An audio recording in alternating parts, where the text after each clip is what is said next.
What would you do if the only way to survive was to forget who you were? Rain hammered against the windshield as Claire Morgan gripped the steering wheel, her knuckles white, her breathing shallow. The highway stretched endlessly before her, a ribbon of asphalt cutting through the darkness. She'd been driving for 6 hours straight, no destination in mind, just the primal need to put distance between herself and the life she was leaving behind. Every mile felt like a small victory. Every mile meant she was farther from Marcus. Her phone buzzed in the queue folder for the 100th time. She didn't need to look. She knew it was him. The messages would be the same as always, a poisonous cocktail of apologies and threats. Love and possession wrapped so tightly together they'd become indistinguishable. 3 years, that's how long she'd spent trying to leave, and 3 years she'd spent being pulled back. But tonight was different. Tonight she'd finally found the courage to run. The accident wasn't planned. A deer appeared out of nowhere, its eyes reflecting her headlights like twin moons. Claire swerved, the car spun, metal screamed against guardrail, and then there was nothing but the sickening sensation of falling. When the world finally stopped moving, she was upside down, suspended by her seatbelt, tasting copper on her tongue. Through the shattered window, she could see the ravine below, dark water glinting in the moonlight. She should have been terrified. Instead, a strange clarity washed over her. This was her chance. When the paramedics found her 20 minutes later, pulled from the wreckage with a gash across her forehead and bruises blooming across her ribs, Claire made a decision that would change everything. She looked at the young EMT with the kind eyes and whispered the words that would set her free. I don't know who I am. I can't remember anything. The hospital became her sanctuary. White walls, antiseptic smells, and a blessed anonymity. The doctors ran tests, scanned her brain, asked her questions she pretended not to understand. They called it retrograde amnesia, a complete loss of autobiographical memory. Rare but not impossible, especially after head trauma. The police searched for her identity, but her purse had been thrown from the car, lost somewhere in the ravine.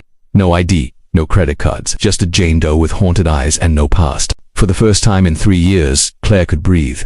She stayed in the hospital for 2 weeks playing her role perfectly. She learned to respond to the name the nurses gave her, Emma. She watched herself carefully, measuring every word, every reaction. When the social worker came to discuss her options, Claire fought to keep the relief from her face. A fresh start, a new identity, a chance to disappear so completely that Marcus would never find her. But disappearing required money, and money required work. The hospital connected her with a trauma recovery program, a halfway house for women rebuilding their lives. She took a job at a small bookstore in Portland, a city where she knew no one and no one knew her. The owner, an elderly woman named Ruth, didn't ask too many questions. She just handed Claire an apron and showed her how to work the register. It was honest work, simple work, and for the first time in years, Claire felt like herself. 6 months passed like a quiet dream. She rented a studio apartment above a coffee shop, furnished it with thrift store finds, and built a life from nothing. She cut her hair short, dyed it darker, changed the way she dressed. When she looked in the mirror, she barely recognized the woman staring back. That was the point. Emma was safe. Emma was free. Claire Morgan was dead, and she needed to stay that way. Then, Dominic Chen walked into the bookstore. He wasn't the kind of man you could ignore. 6 feet tall, impeccably dressed in a charcoal suit that probably cost more than her monthly rent. He moved through the aisles with the quiet confidence of someone who owned the world. Claire watched him from behind the register, her hands automatically straightening the stack of receipts, her instincts telling her to be invisible. Men like him meant trouble. Men like him meant attention. And attention was the last thing she needed. He approached with a first edition Steinbeck in his hands, a rare find that had been sitting on their shelves for months. Ruth had priced it at $300, a small fortune for their modest store. Claire expected him to haggle. Instead, he simply placed it on the counter and handed her his card without a word. As she processed the transaction, she felt his eyes on her, studying her with an intensity that made her skin prickle. "Thank you," she said, keeping her voice neutral, professional. She slid the book into a bag and handed it across the counter, avoiding eye contact. He didn't move. His hand remained on the counter, long fingers drumming a slow rhythm against the wood. "You're new here," he said. It wasn't a question. Claire's heart stuttered, but she kept her expression calm. 6 months, not too new. A slight smile touched his lips. "I've been coming to this store for 5 years. I know everyone who works here. You're definitely new." His accent carried the faint trace of his Chinese heritage, polished smooth by years of American education. "I'm Dominic." She knew she should lie, give him a fake name, but Emma was already a lie, and somehow adding another felt like too many layers. "Emma," she said finally. Something flickered in his dark eyes. There and gone so quickly she might have imagined it. "It's nice to meet you, Emma." He took his bag and turned toward the door, then paused. "I'll be back. I'm always looking for rare books. If you find anything interesting, set it aside for me." Then he was gone, and Claire was left staring at the empty doorway, her pulse racing for reasons she didn't want to examine. He came back 3 days later, then a week after that, then twice a week. Always polite, always buying something. always watching her with those dark, knowing eyes. Ruth noticed, of course. She noticed everything. That's Dominic Chen, she told Claire one afternoon after he'd left. Tech billionaire. Made his fortune in AI before he was 30. Brilliant man. Generous too. He's donated more to local charities than anyone in the city. Claire filed the information away. Another reason to keep her distance. Billionaires didn't walk into small bookstores by accident. They didn't keep coming back for first editions they could easily find online, and they definitely didn't look at shopgirls like they were puzzles waiting to be solved. But Dominic kept coming, and despite every instinct screaming at her to run, Claire found herself looking forward to his visits. He never asked personal questions. He never pushed. He just talked about books, about stories, about the way words could build entire worlds. And slowly, carefully, Claire let herself relax, just a little. It was a mistake. On a cold November evening, 3 months after their first meeting, Dominic arrived just before closing. The store was empty except for Claire, who was restocking shelves in the back. She heard the bell above the door and called out that they were closing in 10 minutes. Heavy footsteps approached and she turned with her professional smile already in place. But it wasn't Dominic standing in the aisle, it was Marcus. And the world Claire had built came crashing down. The air left Claire's lungs in a single, violent rush. Time fractured into shards of impossible reality. Marcus stood 10 feet away, older somehow, thinner, but unmistakably him. The same sharp jawline, the same pale blue eyes that had once made her feel seen and later made her feel trapped. His hair was longer now, touched with gray at the temples, and he wore an expensive leather jacket she didn't recognize. But his smile, that possessive curve of his lips, that hadn't changed at all. "Claire," he said, and the sound of her real name in his mouth was like a physical blow. "God, I've been looking everywhere for you." Her hand tightened around the book she was holding, a hardcover mystery that suddenly felt like the only solid thing in a tilting world. "You need to leave," she managed, her voice barely above a whisper. Marcus took a step closer, and every muscle in her body screamed at her to run. "Leave, baby. I've spent the last year searching for you. Do you have any idea what I went through? They told me you were dead. Your car in that ravine, blood everywhere, and then nothing. No body, no trace. I mourned you." The word mourned dripped with accusation, with ownership, with the twisted logic that had always defined their relationship. Claire's mind raced through possibilities. Exits, escape routes. The back door was 20 feet away, through the stockroom. Her phone was in her pocket, but calling the police meant questions, meant revealing who she really was, meant the carefully constructed life of Emma crumbling into dust. "I don't know what you're talking about," she said, forcing steel into her voice. "My name is Emma. I think you have me confused with someone else." Marcus laughed, a sharp bark of sound that echoed through the empty store. Don't insult me with that act. I know about the Amnesia story. Very clever, very dramatic. But I found your social worker Claire, paid her enough to overcome her ethical concerns. She told me everything. Portland, the bookstore, your new hair, your new name. Did you really think you could hide from me?" The betrayal hit her like ice water. Someone she'd trusted, someone who was supposed to help women like her, had sold her out for money. The realization was almost worse than Marcus finding her. It meant nowhere was safe. No one could be trusted. The system designed to protect her had failed. "You need to understand something," Marcus continued, taking another step. His voice had shifted into that reasonable tone, the one he used before things got bad. "I'm not angry. I'm relieved. You were confused, traumatized. The accident messed with your head, but I'm here now. I'm here to take you home, to take care of you like I always have." Home, the word was a prison sentence. Claire's grip on the book tightened until her fingers ached. "You don't get to decide that. You don't get to decide anything about my life anymore." Something dark flickered across Marcus's face, the mask slipping just enough to show the monster underneath. "Is that what you think? That you get to just walk away? After everything I invested in you? 3 years, Claire. 3 years of my life. You don't just throw that away because you're having some kind of breakdown." He was closer now, close enough that she could smell his cologne, that expensive scent that used to make her feel special and now made her nauseous. His hand reached out, fingers extending toward her face, and Claire's body moved on pure instinct. She swung the hardcover book with every ounce of strength she possessed. It connected with his temple with a sickening thud. Marcus stumbled backward, his hand flying to his head, shock and rage warring on his features. "You crazy bitch," he snarled and lunged for her. Claire ran. She dropped the book and bolted for the stockroom, her feet pounding against hardwood floors.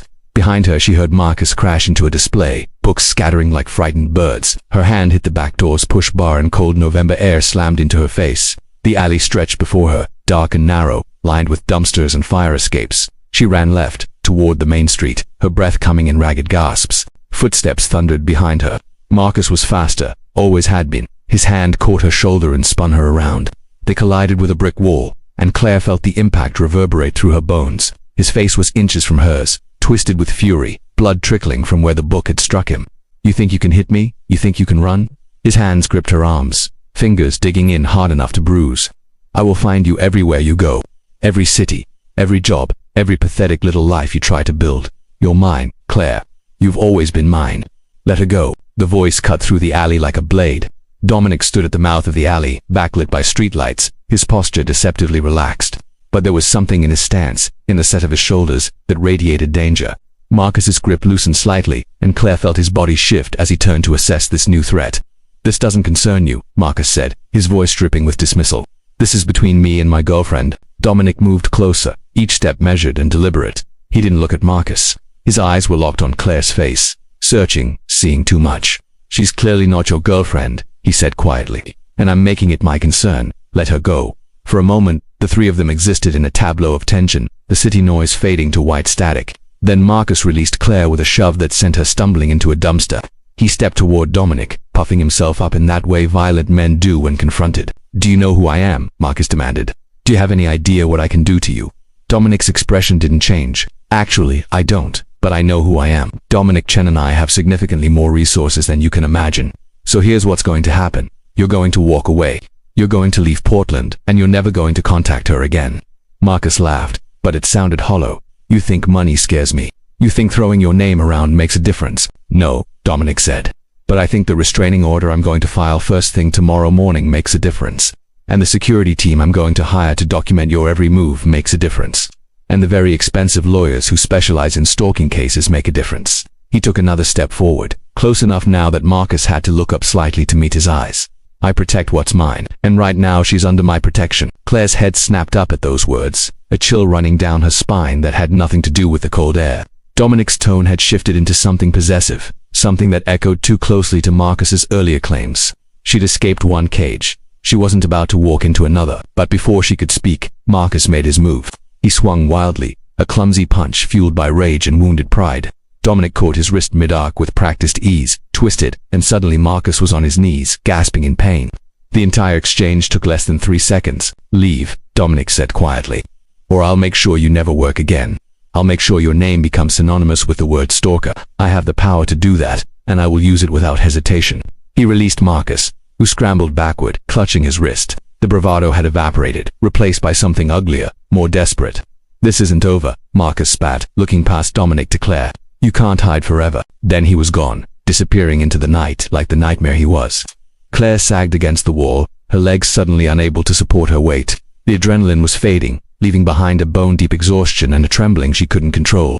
Dominic turned to her slowly, and for the first time since she'd met him, she saw something raw in his expression. Concern, yes, but also anger and something she couldn't quite name. Are you hurt? He asked. Claire shook her head, not trusting her voice.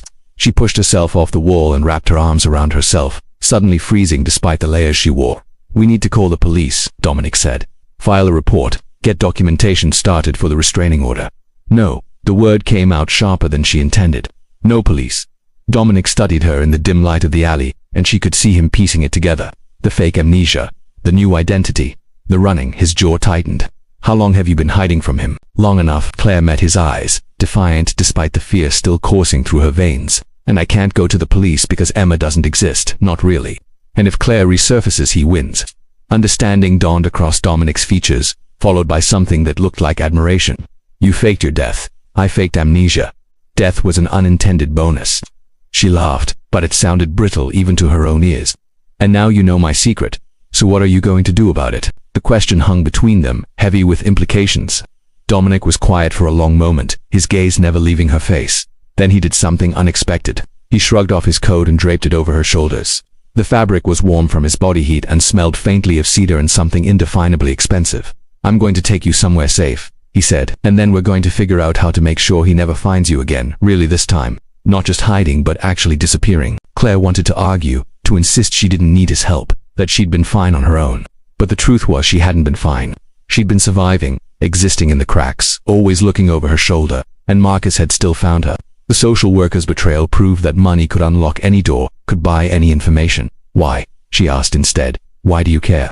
You don't even know me. Dominic's expression softened into something almost sad. Don't I? He gestured back toward the bookstore. 3 months, Emma. 3 months of watching you choose books for customers like you were matchmaking souls.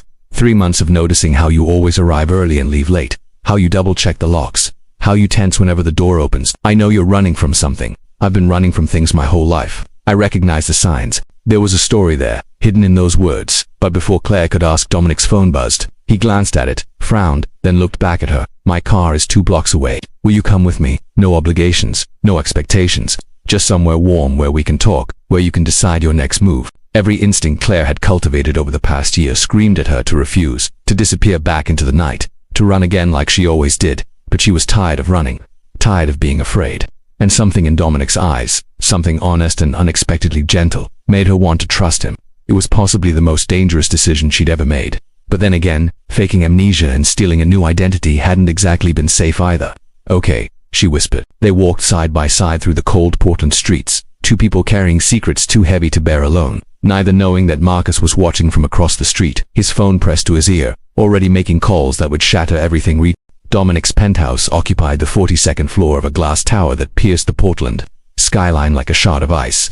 The elevator ride up was silent except for the subtle hum of machinery and Claire's own heartbeat thundering in her ears. She watched their reflection in the polished steel doors. 2 strangers bound by a violence neither had chosen, and wondered if she'd made a catastrophic mistake. The woman staring back at her looked small inside Dominic's oversized coat, her short dark hair disheveled, her eyes too wide. She looked like prey. She hated it. The doors opened directly into his apartment. No hallway, no transition between public and private space. Just suddenly inside, surrounded by floor-to-ceiling windows that transformed the city into a glittering tapestry far below. The space was minimalist in that way only the wealthy could achieve. Each piece of furniture deliberate, expensive, chosen. Everything had its place. Everything was controlled. Claire's muscles tensed. Controlled environments meant controlling people. Dominic must have sensed her hesitation because he stopped just inside, keeping distance between them. The kitchen is through there, he said, gesturing left. Bathrooms down that hall. Guest bedroom at the end if you need space. And before you ask, no, I don't bring women here.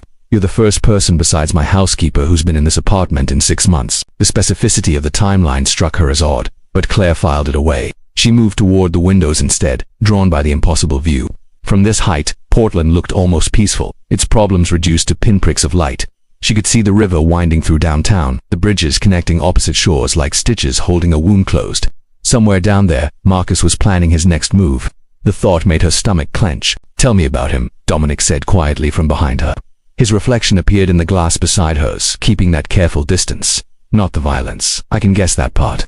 Tell me who he is, what resources he has, what we're really dealing with. Claire pressed her palm against the cold glass. Marcus Hartley, pharmaceutical sales executive. Makes decent money, enough to be comfortable but not wealthy. No criminal record because he was always too smart to get caught, charismatic when he wants to be.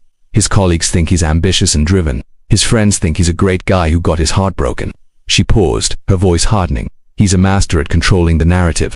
If I'd gone to the police while we were together, they would have seen a successful man and his difficult girlfriend. My bruises were always in places clothes could hide. Dominic was quiet for a moment, processing. How did you meet? A bitter smile touched Claire's lips. Coffee shop, of course. Isn't that how all love stories start? He spilled his drink on my laptop, insisted on replacing it, on making it up to me. I thought it was romantic. Now I wonder if he did it on purpose, if he'd been watching me, waiting for an opportunity. She turned to face Dominic directly. You said you recognized the signs of someone running. What are you running from? The question clearly caught him off guard. His expression shuddered, that practiced mask of control sliding into place. Then, slowly, he seemed to make a decision. He moved to the bar cart near the window and poured 2 glasses of amber liquid, offering her one. She took it but didn't drink, just held it for the warmth. My father, Dominic said finally, staring into his glass, built an empire. Chen Technologies. You've probably used our software without knowing it. AI systems, security protocols, data management. He built it from nothing. Immigrant success story. The whole mythology. He let the words hang there, bitter and heavy. What the mythology doesn't include is what he built it on. Crushed competitors, stolen innovations. People who disappeared when they became inconvenient. Not killed. Nothing so dramatic. Just destroyed professionally, financially, personally. Made into cautionary tales. Claire studied his profile against the city lights. You worked for him, with him, technically, until I realized I was becoming him. That same ruthlessness, that same belief that the end justifies any means, that people are just resources to be optimized or eliminated. Dominic took a long drink. 2 years ago, my father wanted to acquire a small startup. Brilliant team, revolutionary technology, but they wouldn't sell. He told me to make it happen. I discovered they were using a loophole in their corporate structure that could be exploited. It would have bankrupted the founders, destroyed everything they'd built, but it would have given us what we wanted. What did you do? Claire asked, though she suspected she already knew. I did it. Dominic's voice was flat, emotionless. Executed the takeover perfectly. The founders lost everything. One of them had a breakdown, the other started drinking. Their families were collateral damage. He turned to look at her directly, and his eyes held a hollowness that made her breath catch. My father was proud. That's when I knew I had to leave, because I felt nothing. No guilt, no remorse. Just satisfaction at a job well done. I'd become exactly what he wanted me to be. So you left. I took my share of the company, enough money to never have to work again. And I walked away, cut all ties. My father hasn't spoken to me since. In his mind, I'm weak, a disappointment. He finished his drink and set the glass down with careful precision. I came to Portland because it's small enough to be invisible but big enough to have resources. I've been trying to figure out who I am when I'm not playing the role I was raised for. Turns out it's harder than you'd think. Claire understood that on a level that went bone deep. She'd spent a year being Emma, but Emma was just another role, another performance. She'd been playing parts for so long she wasn't sure who the real her was anymore. Maybe that was what had drawn Dominic to the bookstore. Not romance or attraction, but recognition. To people trying to be someone other than what they'd been made into. The penthouse fell into contemplative silence, broken only by the city's muted sounds filtering through the glass. Claire finally took a sip of her drink and nearly choked. It was expensive, smooth, probably older than she was, and it burned away some of the cold fear that had taken root in her chest. We can't just hide, she said eventually. Marcus knows where I work. He'll be back. And if he paid off my social worker, he can pay off others, private investigators, hackers, whoever. Money buys information, and he's clearly willing to spend. Dominic nodded, but there was something calculating in his expression now, his mind clearly working through possibilities. What if we removed the incentive? What if there was no Claire Morgan to find because she legally existed again but was completely untouchable? Claire frowned. I don't follow. Dominic pulled out his phone and started typing rapidly. My lawyers are very good at what they do. Creative solutions to complex problems. We could establish a legal identity for you. Real documentation, not fake. Get you a restraining order under your actual name. But more importantly, we create a paper trail that makes you radioactive to him. Document everything. His stalking, his violence, his violation of privacy by bribing social workers. Make it so that if he comes near you, he doesn't just face criminal charges but professional destruction. He looked up from his phone. You said he's in pharmaceutical sales.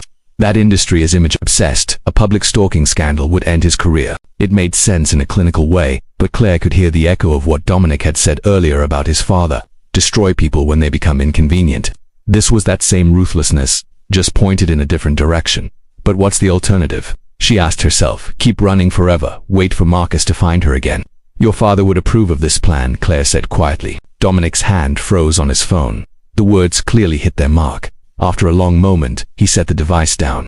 You're right. He looked at her with something like gratitude. That's exactly the kind of thinking I need to check. The nuclear option isn't always the right option, so what then? Claire asked, feeling lost. How do I stop him without becoming what he is? Without letting this turn me into someone I don't want to be? Before Dominic could answer, his phone buzzed. He glanced at it, and his expression darkened. It's my security system. Someone just tried to access this building's resident database. They were trying to find out which apartment I live in. Marcus, Claire breathed. Or someone he hired. Dominic was already moving, pulling up security footage on his phone. The building's system is sophisticated, but if he has money and motivation, he could buy access. He looked up sharply. Did he see us come here? Did he follow us? Claire tried to remember. The street had been busy, full of evening pedestrians and traffic. She'd been focused on putting one foot in front of the other, on not falling apart. I don't know. I wasn't paying attention. Dominic made a call, speaking quickly in Mandarin. Claire caught enough to understand he was activating some kind of security protocol. When he hung up, his expression was grim. Building security is being tripled. No one gets to this floor without biometric clearance. But Claire, if he knows you're here, if he's watching the building, you're trapped. The word trapped sent ice through her veins. She'd escaped one trap only to walk into another. The penthouse suddenly felt less like sanctuary and more like a gilded cage. 42 stories up with nowhere to run. The windows that had seemed so beautiful now felt like display cases. Marcus could be down there right now, looking up, knowing exactly where she was. Her breathing quickened. The walls seemed to press inward. This was a mistake. Coming here was a mistake. Trusting Dominic was a mistake. She needed to leave, needed to run, needed to disappear again. Go farther this time. Maybe another country. Somewhere Marcus could never follow. Claire. Dominic's voice cut through her spiraling panic. Look at me, she did, and his eyes were steady, anchoring. You're not trapped. You're safe. There's a difference. Trapped means no choices. Safe means protection while you make better choices. His phone buzzed again, multiple notifications in rapid succession. He read them, and whatever he saw made his jaw tighten. There's something else you need to know. My security team just sent background information on Marcus Hartley. He's not pharmaceutical sales. Or rather, that's not all he is. What do you mean? Claire asked, dread pooling in her stomach. Dominic turned his phone toward her. The screen showed a photo of Marcus, but from years ago, younger and wearing a military uniform. Marcus Hartley, former Army intelligence, specialized in information warfare and psychological operations. Dishonorable discharge 5 years ago for reasons that are classified. The pharmaceutical job is legitimate, but it's also cover. He does contract work on the side, corporate espionage, competitive intelligence gathering. He's trained to hunt people who don't want to be found. The revelation hit Claire like a physical blow. Suddenly everything made sense in the worst possible way. The control, the surveillance, the way Marcus always seemed to know things he shouldn't. He hadn't just been an abusive boyfriend, he'd been using professional skills on her, treating their relationship like an operation. Every moment of their 3 years together recontextualized into something darker, more calculated. She thought she'd been so clever, faking amnesia, building a new identity. But she'd been playing amateur games against a professional. Marcus had let her think she'd escaped. He'd been watching, waiting, gathering information. The social worker hadn't been a random target. He'd probably identified every person in the system who'd helped her and systematically compromised them. He's been playing with me, Claire whispered, this whole time. He's been playing with me. Dominic's expression was fury barely contained. Which means he's probably been surveilling you for months, learning your patterns, your routines, everyone you interact with. He knows about the bookstore, about Ruth, about your apartment above the coffee shop, about you, Claire added, meeting his eyes. He knows about you now too, and if you're right about him, he's not going to just let this go. You challenged him in that alley. You made it personal. Good, Dominic said, and there was something cold and dangerous in his voice that reminded Claire exactly whose son he was. Let it be personal, because I'm very good at personal, but this time, we do it right. We don't just react, we plan. We build a strategy that ends this permanently. Claire wanted to argue, wanted to insist she didn't need his help, that this was her problem to solve. But the truth was, she was out of her depth. She'd been running on fear and desperation, not strategy, and Marcus had still found her. If she kept doing what she'd been doing, he'd keep finding her until eventually, there was nowhere left to run. Okay, she said finally. What do we do? Dominic's phone lit up again, but this time his reaction was different. His face went pale, and his hand tightened around the device hard enough that Claire heard the case creak. What is it? He showed her the screen. It was a video, sent from an unknown number. The footage was grainy but clear enough. It showed Claire in the bookstore that afternoon, laughing at something Ruth had said. The timestamp was from 12 hours ago, before Marcus had shown up, before everything had fallen apart. But it wasn't the video that made Claire's blood run cold. It was the caption underneath. She looks happy in her new life. Would be a shame if something happened to the old woman who gave it to her. Ruth. Marcus was threatening Ruth. Claire was already moving before conscious thought caught up. She grabbed Dominic's phone, fingers flying across the screen to call Ruth's number. It rang once, twice, 3 times. Each unanswered ring sent her heart rate climbing. On the 4th ring, Ruth's voicemail clicked on, her cheerful voice asking callers to leave a message and have a blessed day. The normalcy of it was obscene against the threat hanging over them. I need your car keys, Claire said, her voice flat with forced calm. Now, Dominic was already pulling them from his pocket, but he caught her wrist before she could take them. You can't just drive over there. That's exactly what he wants. This is bait. Claire, he's counting on you being predictable, on you rushing in without thinking. Then what do you suggest? Claire snapped, yanking her arm free. That I just let him hurt her. Ruth is 73 years old. She took a chance on someone with no references, no past, nothing but a story about amnesia and a willingness to work. She gave me a life when I had nothing. I don't abandon people who've helped me. Something shifted in Dominic's expression, a recognition that went deeper than words. He understood loyalty, the weight of debts that couldn't be measured in money. His jaw tightened and he made a decision that Claire could see cost him something. Okay, but we do this smart. He was already making calls, speaking rapid-fire instructions, security to Ruth's house. No sirens, no obvious police presence. Just eyes on the building, making sure she's safe. Then we figure out next steps. Claire paced the length of the windows while Dominic coordinated, her mind racing through possibilities and outcomes. Marcus wasn't stupid. He wouldn't actually hurt Ruth, would he? That would bring real police attention, real consequences. But then again, dishonorable discharge suggested he'd already crossed lines, and 3 years of living with him had taught Claire that his sense of boundaries was fluid, especially when his pride was wounded. Dominic's phone rang. He answered, listened, and the relief that washed over his face told Claire everything before he even spoke. She's fine. My security team just confirmed visual on her. She's inside her house, lights on, watching television. No signs of distress or forced entry. The tension in Claire's shoulders didn't ease. That doesn't mean anything. He could be watching her right now, waiting for me to show up. This is psychological warfare. You said it yourself. He's trained in this. He wants me afraid, wants me making mistakes, Then we don't give him what he wants, Dominic said.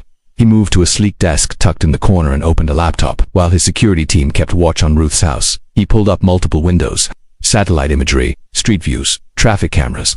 Claire watched him work with the efficiency of someone who'd done this before, mapping sightlines and approach vectors like he was planning a military operation. Maybe in some ways he was. There are 3 cameras with views of Ruth Street, Dominic said, pointing to the screen. City traffic cameras, updated every 30 seconds. If Marcus or anyone working for him is surveilling the house, we'll spot them. He glanced at Claire. And if he's there, we'll know before you get anywhere near the place. I'm still going, Claire said. It wasn't a question. I know Dominic's tone was matter-of-fact accepting, but you're not going alone, and you're not going unprepared. He stood and walked to a closet she hadn't noticed before, pressing his palm against a biometric lock. The door clicked open to reveal not clothes but equipment, security gear, communications devices, and something that made Claire's stomach clench, a gun safe. I'm not carrying a weapon, she said immediately. I'm not asking you to. Dominic pulled out what looked like a sleek watch and a small device the size of a car key fob, GPS tracker and panic button. The watch has a live feed to my security team. The button triggers an immediate response, police and private security within 2 minutes anywhere in the city. He held them out to her. If this goes wrong, if Marcus is there and things escalate, you won't be alone. Claire took the devices, the weight of them disproportionate to their size. She was accepting help, accepting protection, accepting that she couldn't do this completely on her own anymore. It felt like defeat and relief in equal measure. They took Dominic's car, a black sedan with darkly tinted windows that screamed money and privacy. Claire rode in silence, watching Portland slide past through bulletproof glass, the city transformed into something unfamiliar by fear. Every parked car could be Marcus. Every pedestrian could be someone he'd hired. The paranoia that she'd kept carefully managed for a year roared to life with renewed intensity. Dominic drove with the same careful precision he seemed to apply to everything, following a route that approached Ruth's neighborhood from an unexpected direction. His phone was connected to the dashboard, displaying the traffic camera feeds his team was monitoring. So far, nothing. No suspicious vehicles. No one watching the house. It should have been reassuring. Instead, it made Claire more nervous. He's too smart for this, she said quietly. He wouldn't make it this obvious. Maybe, Dominic replied. Or maybe the threat was the point. Fear is a weapon. If he can make you afraid to live your life, afraid to see the people you care about, he wins without ever touching you. The words struck home because Claire recognized the truth in them. She'd spent 3 years being afraid, afraid to leave, afraid to stay, afraid to tell anyone what was happening. The accident and her staged amnesia had been acts of desperation, but also acts of cowardice in their way. Running instead of fighting, hiding instead of confronting. And now Marcus had found her anyway, proving that fear alone wasn't enough to keep you safe. They parked 2 blocks from Ruth's house, in the lot of a closed grocery store. Dominic's security team confirmed again that Ruth was fine, still inside, nothing amiss. The plan was simple. Claire would approach normally, check in, make sure Ruth was truly okay. Dominic would stay in the car, monitoring if anything went wrong. He was close enough to help within seconds. Claire walked through the quiet residential streets, hyper-aware of every sound and shadow. Ruth's house was a modest craftsman with a carefully tended garden, the kind of place that radiated safety and normalcy. Light glowed warm through lace curtains. She could see Ruth moving in the living room, probably knitting while some old movie played on TV. It was exactly as Dominic's team had reported. Everything fine, everything normal. So why did Claire's instincts scream that something was wrong? She climbed the porch steps, each one creaking softly under her weight. The doorbell's chime echoed inside, and moments later Ruth appeared at the door, her weathered face lighting up with surprised pleasure. "Emma dear, what are you doing here so late?" She opened the door wider, gesturing Claire inside. "Is everything all right? You look pale." Claire stepped into the familiar warmth of Ruth's home, breathing in the scent of lavender and old books. "I just wanted to check on you, make sure everything was okay." Ruth's expression shifted to puzzlement, her hand fluttering to her chest. "Well, of course, everything's okay. Why wouldn't it be?" She led Claire into the living room where a half-finished scarf lay across the arm of her chair. "Though, now that you mention it, I did have a strange visitor this afternoon. Before you came in for your shift, a man asking about you." Claire's blood turned to ice. Her hand instinctively went to the panic button in her pocket. "What man? What did he want?" "Oh, he was very polite." Ruth settled into her chair, picking up her knitting needles.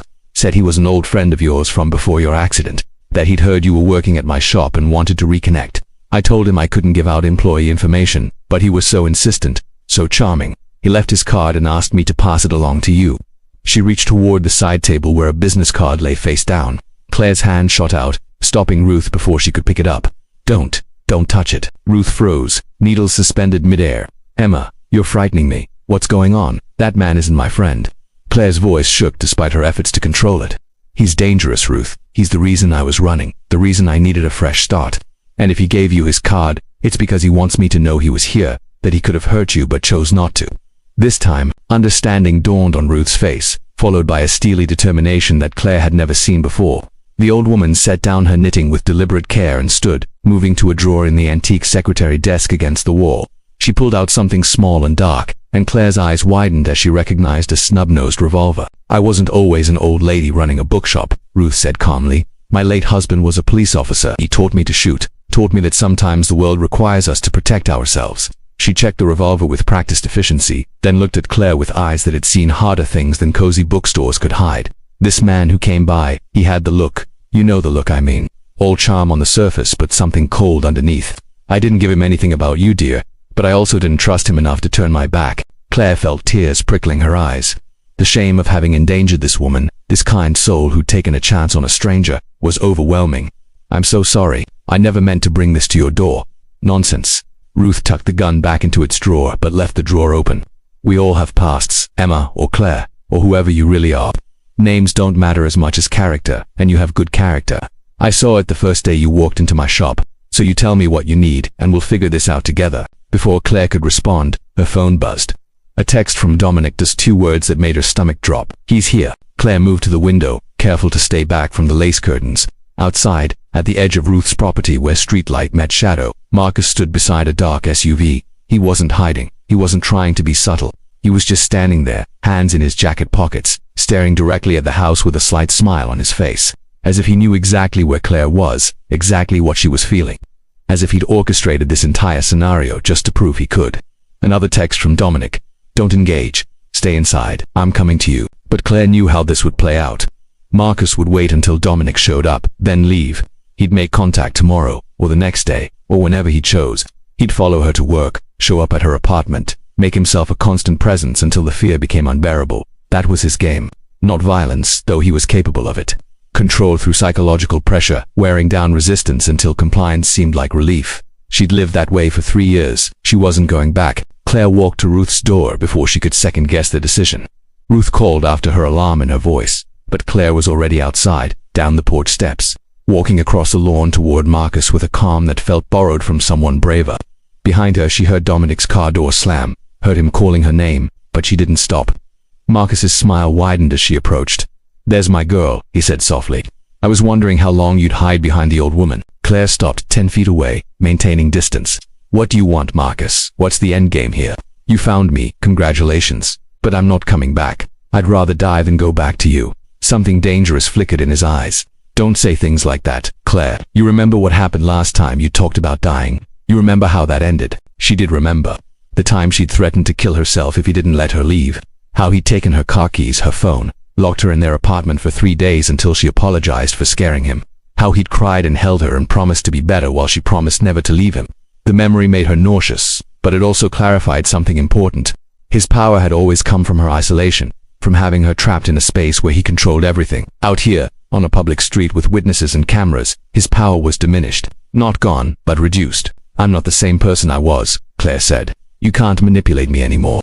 You can't make me believe that your violence is my fault or that your obsession is love. I see you clearly now, Marcus, and what I see is pathetic." His smile vanished. The mask slipped, revealing the rage underneath. He took a step forward, and Claire's hand found the panic button in her pocket. But before she could press it, Dominic was there, positioning himself between them with the quiet confidence of someone who'd been in worse situations. "I believe the lady asked you a question," Dominic said. "What's your endgame? Because from where I'm standing, you're a man who's violated multiple stalking laws, who's threatened elderly civilians, and who's about to have a very public encounter with private security and law enforcement." His phone was out, clearly recording. "So I'll ask again, what do you want?" Marcus looked between them, calculating, and Claire could almost see him running scenarios. He was trained for this, but so was Dominic in his own way. 2 men shaped by different kinds of warfare, facing off over a woman who'd spent too long being treated like territory to be claimed. Then Marcus laughed, harsh and mocking. "You think you can protect her? You think your money and your lawyers matter? I know 50 ways to get to her without you ever seeing me coming. While you're watching the front door, I'll be coming through the window. While you're securing her apartment, I'll be approaching her at the grocery store. You can't guard her 24 hours a day. Eventually you'll slip and I'll be there." The words landed like physical blows because they were true. Claire knew it. Dominic knew it. There was no perfect defense against someone willing to be patient, willing to wait for the inevitable gap in security, unless they changed the rules entirely. "You're right," Claire said, and both men turned to look at her in surprise. "You're absolutely right, Marcus. He can't protect me forever. No one can.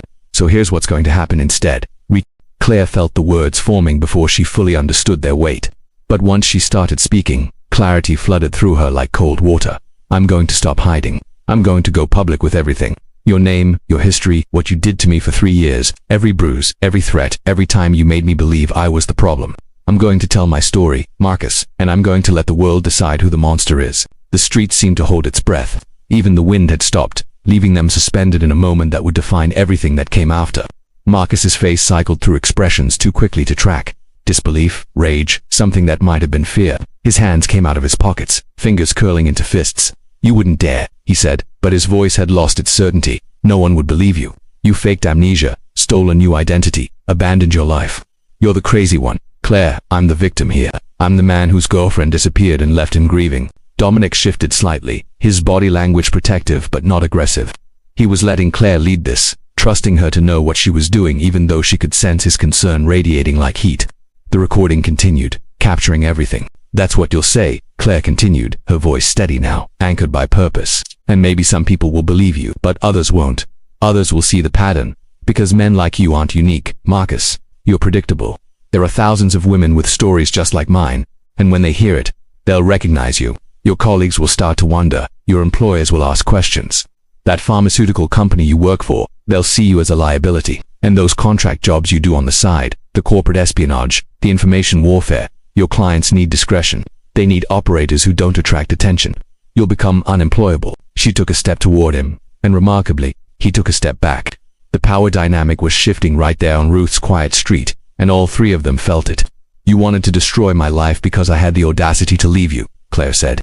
"So I'm going to show you what real destruction looks like. Not violence, not stalking, just truth. Marcus, is just your own actions reflected back at you until everyone can see what you really are." Marcus's composure was cracking like ice under pressure. "You have no proof, no documentation. Just your word against mine." Dominic spoke up then, his tone almost conversational. "Actually, that's not entirely accurate. My security team has been documenting your movements since you first appeared at the bookstore. We have footage of you stalking Claire in the alley, of you attempting to access my building's resident database, of you standing outside this house right now at 11 p.m. with no legitimate reason to be here. We also have the testimony of the social worker you bribed, who's now cooperating with authorities in exchange for immunity. And Claire's medical records from the accident still exist, including notes about the suspicious pattern of old injuries the ER doctor documented." He held up his phone, the recording light still blinking. "And now we have you, on camera, threatening to harm Claire using tactics you learned in military intelligence. A dishonorable discharge suggests you've crossed ethical lines before. This time there's evidence." Marcus's face had gone pale, then flushed with a rage so intense Claire could see his pulse jumping in his neck. His hand moved inside his jacket, and time seemed to stretch like taffy. Dominic moved instantly, putting himself fully in front of Claire, and she heard Ruth's door open behind them, knew without looking that the old woman had her revolver ready. The street that had been empty was suddenly occupied by neighbors, drawn by raised voices, by the instinct that something was wrong. Marcus froze. His hand was inside his jacket but not emerging. Whatever he'd been reaching for, gun or phone or nothing at all, he recognized he was outmaneuvered. Witnesses everywhere, cameras recording. No way this ended in his favor if he escalated. His hand came out slowly, deliberately empty.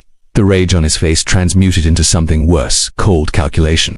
The look of someone making long-term plans. "This isn't over," he said quietly, the words meant only for Claire. "You think you've won, but all you've done is make this more interesting. I have time, I have patience, and I have skills you can't imagine. Enjoy your little victory, Claire. Savor it, because I'm going to take everything from you so slowly you won't even notice until it's too late." He walked back to his SUV with measured steps, climbed in, and drove away at exactly the speed limit. Nothing aggressive, nothing illegal. Just a man leaving a situation, conserving his energy for a longer campaign. The threat was more effective for its restraint. Claire's legs gave out. Dominic caught her before she hit the ground, his arms solid and steady as the world tilted sideways. All the adrenaline that had kept her upright drained away in a rush, leaving behind trembling and tears she couldn't control. Ruth was there too, wrapping a shawl around Claire's shoulders, murmuring reassurances that sounded like prayers. Sirens approached in the distance. Dominic's panic button finally activated now that the immediate threat had passed. The next hours blurred together. Police statements, photographs of Marcus's vehicle captured by traffic cameras, a restraining order filed in the middle of the night by lawyers who apparently never slept. Ruth insisting everyone come inside for tea, as if normal rituals could restore order to chaos.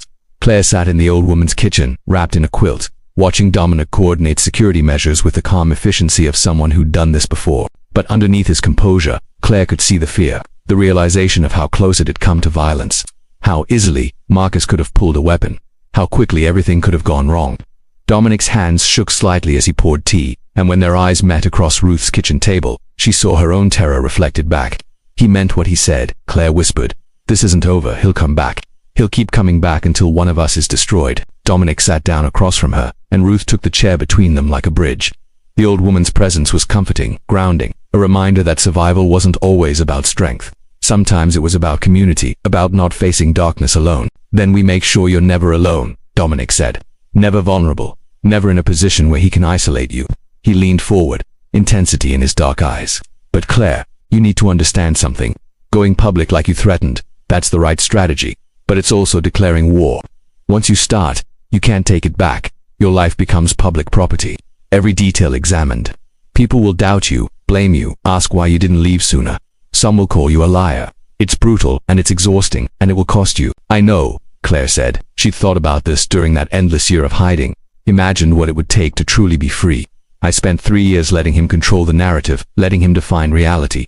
I'm done with that. If the price of freedom is telling my story, then I'll pay it. Ruth reached across the table and took both their hands in her weathered ones. Then you won't do it alone. I'll tell what I saw today, the threat he posed. And I suspect there are others, aren't there? Other women he's hurt, other victims who've been too afraid to speak. Find them, build a chorus, not a solo voice. Make it impossible to dismiss. The wisdom in those words resonated through Claire like a bell. Marcus had isolated her, made her believe she was alone in her experience. But men like him didn't have just one victim. They had a pattern, and patterns could be exposed. Over the next 3 days, Claire barely slept. Dominic's lawyers drafted documents, the security team pulled military records, employment histories, court filings. What they found was damning. Marcus's dishonorable discharge had resulted from an inappropriate relationship with a subordinate that had ended in a restraining order. The pharmaceutical company had 2 HR complaints filed against him, both withdrawn after private settlements. And there were others. 3 other women whose names surfaced through careful investigation, whose stories echoed Claire's own. Dominic's team reached out carefully, through lawyers, making no promises except safety and anonymity if desired. 2 of the women refused contact, the wound still too fresh or the fear too great. But the 3rd woman, a former colleague named Sarah, agreed to meet. They sat in a secure conference room in Dominic's office building, an entire floor of glass and steel dedicated to his private ventures. Sarah was younger than Claire had expected, maybe 25, with nervous energy and eyes that didn't quite meet anyone else's.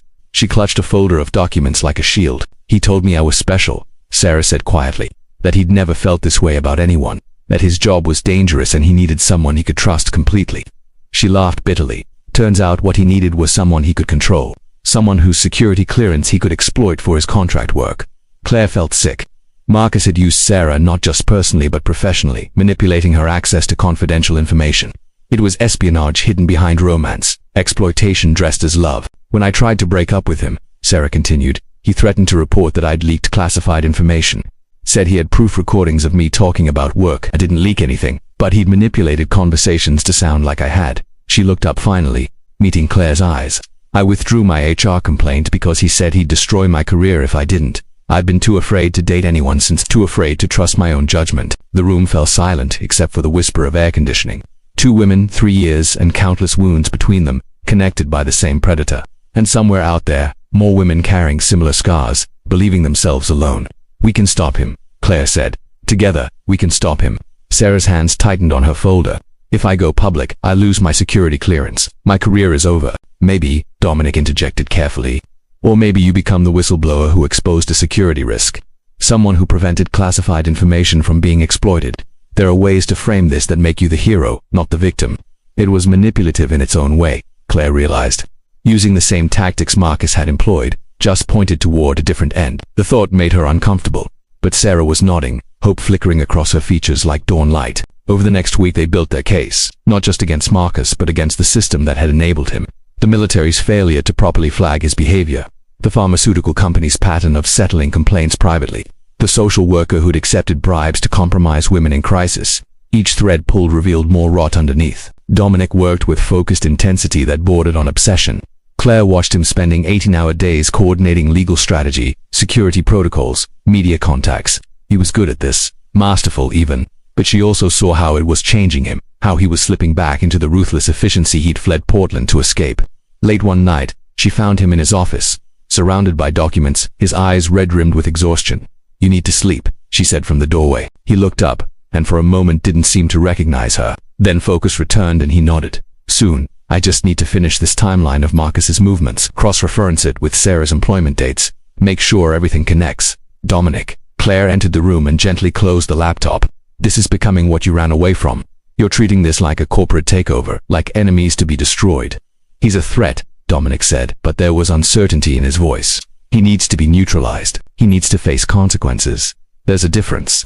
Claire sat on the edge of his desk. "We're not trying to destroy him. We're trying to protect people from him. That distinction matters. It's what makes us different."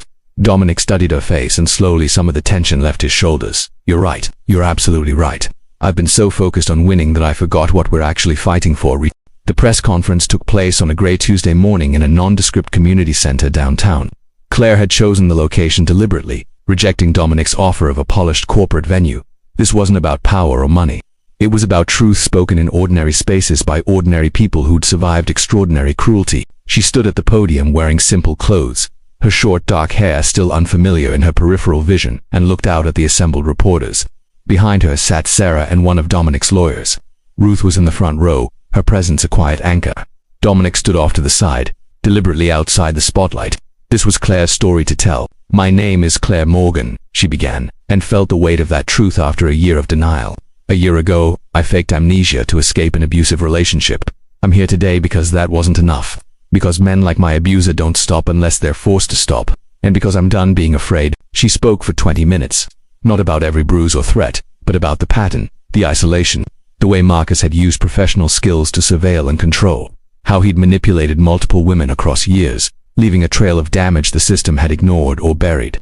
She spoke carefully, sticking to documented facts, avoiding sensationalism. The truth was damning enough without embellishment. When she finished, the questions came fast and sharp. "Why didn't you go to the police immediately? Why wait a year? Couldn't this be a vendetta from an angry ex?" Claire answered each one with steady calm, letting the documentation speak for itself. Sarah added her testimony. The lawyer outlined the legal complaints being filed. It was methodical, precise, undeniable, but it was Claire's final statement that would be replayed on news segments for weeks after. "If you're watching this and you're in a situation like I was, please know that running isn't weakness. Surviving isn't cowardice. You do what you need to do to stay alive, and you don't owe anyone an explanation for your choices. But also know that survival can look different than hiding. Sometimes the bravest thing is to stop running and stand your ground. Not alone, never alone, but with others who understand you're not crazy, you're not overreacting, and you deserve a life without fear." The words hung in the air like a benediction. Claire stepped away from the podium, and Dominic was there immediately, guiding her through the crowd and into a waiting car. She felt hollowed out, scraped clean, but also strangely light. Whatever happened next, she'd spoken her truth. The secret that had weighed her down for 3 years was finally released into the world. The response was immediate and overwhelming. By evening, the story had spread across social media. Some comments were supportive, others viciously critical. People dissected every choice she'd made, questioned her motives, speculated about her mental state. It was exactly as brutal as Dominic had warned. But buried in the noise were messages from other women, dozens, then hundreds, sharing their own stories of escape and survival, creating a tapestry of experience that proved Claire was never alone in her suffering. Marcus's employer launched an internal investigation within 48 hours. The military reopened the inquiry into his discharge. 2 more women came forward with their own complaints. The man who'd seemed so powerful, so untouchable, was suddenly radioactive. Not destroyed, but diminished, exposed. On the 5th day after the press conference, Claire's phone rang with an unknown number. Her hand hovered over the decline button, but something made her answer. The voice on the other end was Marcus's, but stripped of all its usual confidence. "You've ruined me," he said simply. "Everything I built, everything I worked for, gone." Claire felt no triumph, only a weary sadness. "I told you what you did. That's not the same as ruining you. You ruined yourself the moment you decided other people existed for your use." There was a long silence. Then, so quietly she almost missed it, "I don't know how to be any other way." The admission was startling in its honesty.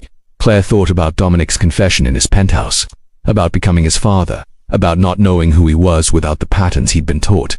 "We're all shaped by damage," she said finally. "But we're not prisoners to it. You could choose to change, Marcus, you could choose to get help, to understand why you hurt people, but that would require admitting you're the problem, not everyone else. She heard him breathing on the other end. Would it matter if I changed? For your next victims? Yes. For the women you've already hurt? Probably not. Some wounds don't heal just because the person who caused them apologizes. She paused, choosing her next words carefully. I don't forgive you, I don't think I ever will, but I hope you find a way to stop being this version of yourself. Not for me, but for everyone else you haven't met yet. She hung up before he could respond. Whether he would actually change, whether that conversation would plant any seed of self-awareness, she would never know, and that was okay. His redemption wasn't her responsibility. Her only obligation was to herself, to the life she wanted to build in the aftermath of survival. 3 months later, Claire sat in a new bookstore she was opening with Ruth as her business partner. They'd called it Second Chapters, a name that felt obvious and perfect. The space smelled of fresh paint and new wood, sunlight streaming through windows they'd deliberately left uncurtained. No more hiding in shadows, no more checking sightlines and planning exits. Dominic arrived with coffee and the final legal documents. Marcus had agreed to a permanent restraining order and mandatory counseling as part of a plea deal that kept him out of prison but ensured he'd never work in intelligence again. It wasn't perfect justice, but it was something. More importantly, the publicity had prompted new legislation about how domestic abuse was handled in security clearance cases. Claire's story had changed policy. You did it, Dominic said, handing her the papers. You're free. But Claire shook her head. I'm freer. There's a difference. She looked around the bookstore, at Ruth arranging displays, at the life they were building. Freedom isn't a destination. It's something you practice every day. Choosing to trust people even when you're afraid. Opening curtains even when shadows feel safer. Believing you deserve good things even when old voices tell you otherwise. Dominic smiled, understanding in his eyes. He'd been doing his own work, reconnecting with parts of himself he'd buried under ambition and his father's expectations. They'd become something neither quite had words for. Not romance, though there was attraction. Not just friendship, though there was deep affection. They were two people who'd seen each other at their most broken and chosen to help piece each other back together. What will you do now? Claire asked him. Now that this is over. Build things instead of destroying them, he said. I've been thinking about funding a network of resources for people leaving abusive situations. Safe housing, legal support, job training, all the things you needed and couldn't find. He looked almost shy. I was hoping you'd help design it. You understand what actually helps versus what sounds good in board meetings. Claire felt tears prick her eyes, but they were good tears this time. Yes, absolutely yes. Ruth called them over to see the front window display she'd arranged. Books about survival and transformation, about women who'd rebuilt their lives from rubble, about finding identity after trauma. In the center was a small card with a quote Ruth had found. Claire read it aloud. The you that goes into the crucible isn't the same you that emerges. That's not loss. That's alchemy. The three of them stood together in the afternoon light. 3 people who'd been reshaped by different fires, choosing to build something beautiful from the ash. Outside, the city moved on with its daily rhythms. Inside, something new was beginning. That night, alone in her new apartment with locks she'd chosen and windows that opened to views she'd selected, Claire looked at herself in the mirror. Not Emma. Not the Claire who'd lived in fear. Someone else entirely, assembled from pieces of both and something wholly new. She'd spent so long trying to escape her past that she'd forgotten the goal wasn't to erase it but to integrate it. To let it make her stronger without letting it define her completely. Her phone buzzed with a message from an unknown number. For one heartbeat, old fear spiked. Then she opened it and saw it was from one of the women who'd reached out after the press conference. Just wanted you to know I left today. Took my kids and went to a shelter.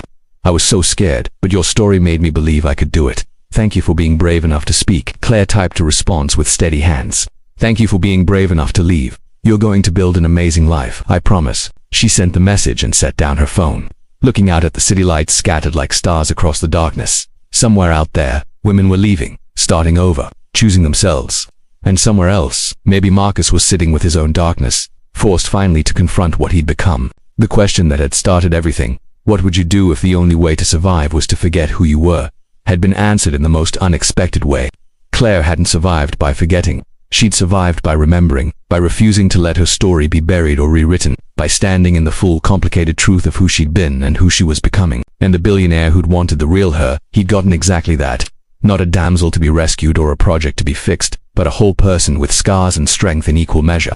Someone who understood that being saved and saving yourself weren't mutually exclusive, that accepting help was its own form of courage. But here was the truth that mattered most, the one Claire wished she could tell every person trapped in their own version of her story. You already know what you need to do, somewhere beneath the fear and the doubt and the voices telling you it's impossible. You know, the question isn't whether you're strong enough, You've already proven your strength by surviving this long. The question is whether you're ready to believe you deserve more than survival, that you deserve joy and safety and a life built on your own terms. Claire turned away from the window and began preparing for bed, doing all the small ordinary things that had once felt impossible, and in those mundane rituals, washing her face, setting her alarm, choosing what book to read before sleep.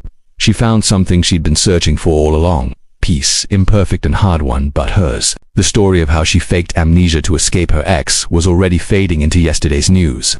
But the story of what she built in the aftermath, that was just beginning. And unlike the narrative Marcus had tried to write for her, this one belonged entirely to Claire. She turned off the light and lay down in darkness that no longer frightened her. Tomorrow she'd open a bookstore. Tomorrow she'd help design resources for other survivors. Tomorrow she'd continue becoming whoever she was meant to be. But tonight, she simply existed. And that, after everything, was more than enough.